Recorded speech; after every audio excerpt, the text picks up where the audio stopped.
सभी भाई बहनों को सादर प्रणाम। आज संक्रमण के इस दौर में जो गंभीर समस्या बनी हुई है वह है खांसी की, सूखी खांसी। सूखी खांसी के लिए हम क्या करें?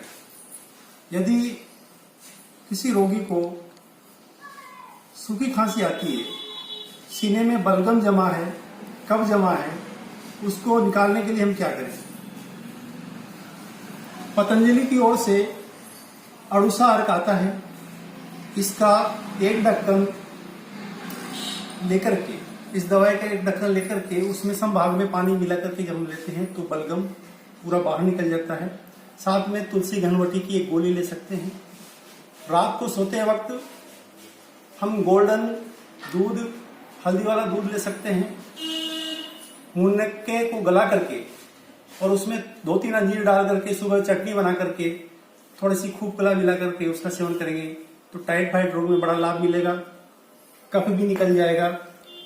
मुख्य रूप से जो 3 विधियां होती है, पहली नस्य, फिर दूसरी स्टीम और तीसरी गरारा।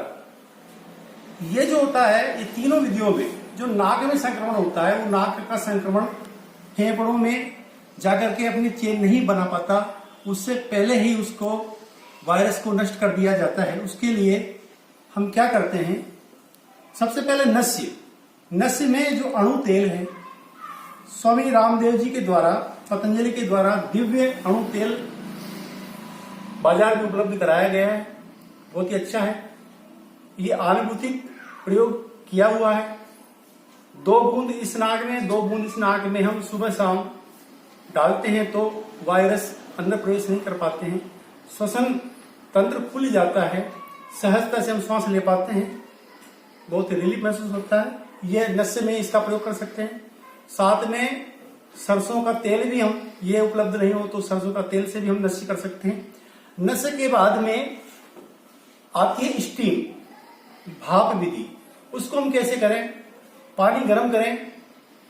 अभी वैद्य जी के द्वारा और जो रिसर्च में सामने आया है उसमें बताया गया कि नीम संक्रमण को रोकने में बहुत ही कारगर सिद्ध हो रही है। तो हमारे पुराने जमाने से, प्राचीन समय से ही नीम को बहुत महत्व दिया गया है। उस नीम की पत्तियों को हम उसमें डाल लेते हैं, उसकी स्टीम लेते हैं, भाप लेते हैं, तौलिया ऊपर कर लेते हैं और उस भाप से भी हमारा बलगम जो काफी बाहर निकल रहा है।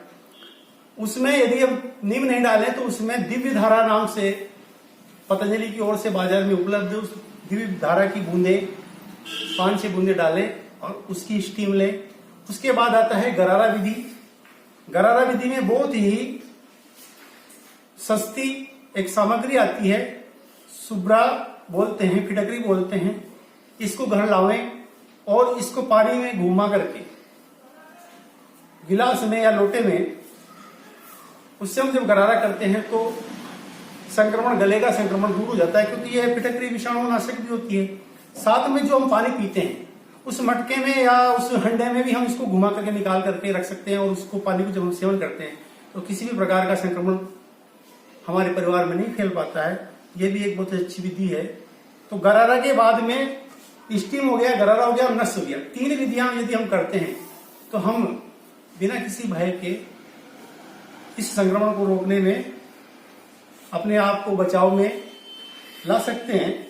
साथ ही यदि किसी को बुखार हो तो बुखार में जो गिलोय आती है, गिलोय आसानी से हमारे जंगलों में, खेत बाड़ियों पर मिल जाती है।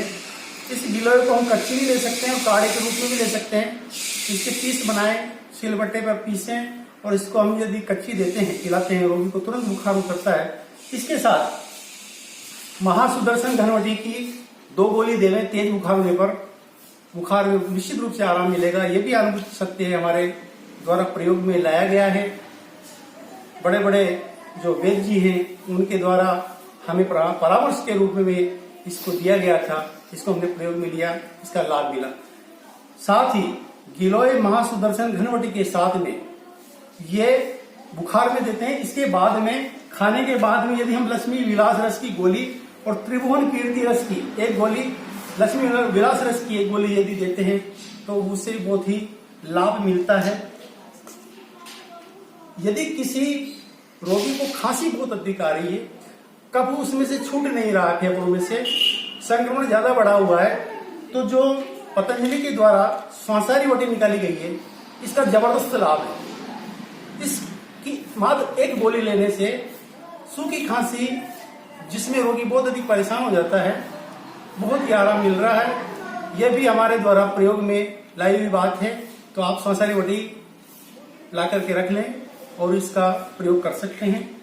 श्वासारी वटी भी आती है और श्वासारी सिरप भी आती है। बच्चे जो गोली नहीं ले सकते उनको आप, ये मीठी होती है तो ये श्वासारी प्रवाही भी दे सकते हैं। बहुत ही अच्छी है और पीने में भी ठीक लगती है, बच्चे पी सकते हैं आसानी से। और इसी प्रकार से आयुष विभाग के द्वारा जो निर्देशन किया गया है, इस खांसी में श्वास कुठार रस, इसकी एक गोली हम देते हैं तो श्वसन प्रणाली बहुत ही अच्छी तरीके से काम करती है, ये भी हम दे सकते हैं। इसी प्रकार से तुलसी घनवटी की जो टेबलेट आती है और गिलोय घनवटी की टेबलेट आती है, उसको आप तुलसी अर्घ से भी दे सकते हैं। यदि किसी रोगी को, क्योंकि बहुत सी बार देखा गया है कि एलोपैथी की दवाएं लेने से जो डाइजेस्टिव सिस्टम है, लीवर सिस्टम है, पाचन संस्थान है, उसमें थोड़ी सी दिक्कत आ जाती है, खाना सही तरीके से डाइजेस्ट नहीं हो पाता है। तो उसके लिए क्या करें?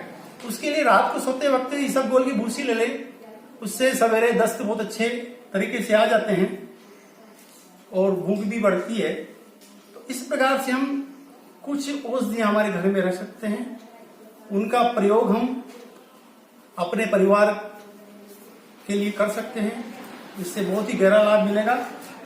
एक बात और याद आती है, कुछ श्वसन में लोगों ने शिकायत करते हैं, श्वसन लेने में बहुत से पैनिक की वजह से, अवसाद, डिप्रेशन में भी इस प्रकार से श्वसन की शिकायत करते हैं। उसके लिए क्या करें? या अधिक मात्रा में सर्दी जुकाम हो रहा है तो उसके लिए क्या करें? नस्य, ऑक्सीजन लेवल डाउन होने पर क्या करें? उसके लिए नस्य विधि में ये एक रुमाल लेते हैं, रुमाल में हम शुद्ध कपूर, उसकी एक गोली रुमाल में डाल लेते हैं इस प्रकार से, और ये गोली डाल करके इसी में अजवाइन और लौंग कूट करके डाल लेते हैं और उसको इस प्रकार से गठरी बना करके, जैसे कि मैंने पहले बनाई हुई है ये गठरी, इस गठरी में अजवाइन है, लौंग है, कपूर है। तो ये चीज आप अपने घर पर इस पोटली को, श्वसन पोटली को बना सकते हैं। और इसको कैसे लेवें मैं बताता हूं, बताने का प्रयास कर रहा हूं। इस प्रकार से बाई नासिका से खींचते हैं और दाई नासिका से, यानी सूर्य स्वर से निकाल देते हैं। सूर्य स्वर से लेते हैं, लंबा गहरा भरा और चंद्र स्वर से बाहर निकाल दिया। आप देखेंगे कि आपका जो ऑक्सीजन का लेवल है बहुत ही अच्छा अपग्रेड हो जाता है। इस प्रकार से आप एक पोटली घर पर सहज रूप में बना सकते हैं। इससे भी सांस लेने की जो परेशानी कफ की वजह से रोगियों को आती है, उसमें बड़ा आराम मिलेगा। इसी प्रकार से हम और भी अन्य कई विधियों के द्वारा हमारे कफ को बाहर निकाल सकते हैं। आज के लिए इतना ही काफी है। सभी भाई बहनों से उम्मीद करता हूं कि आप जहां भी रहें, स्वस्थ रहें, मस्त रहें, सकारात्मक सोच के साथ, दिव्य विचारधारा के साथ योग करें, मेडिटेशन करें, ध्यान करें, प्राणायाम करें, भस्त्रिका करें। सभी सुखी रहें। सर्वे भवन्तु सुखिनः, सर्वे सन्तु निरामया, सर्वे भद्राणि पश्यन्तु मा कश्चित् दुःखभाग् भवेत्। ओम।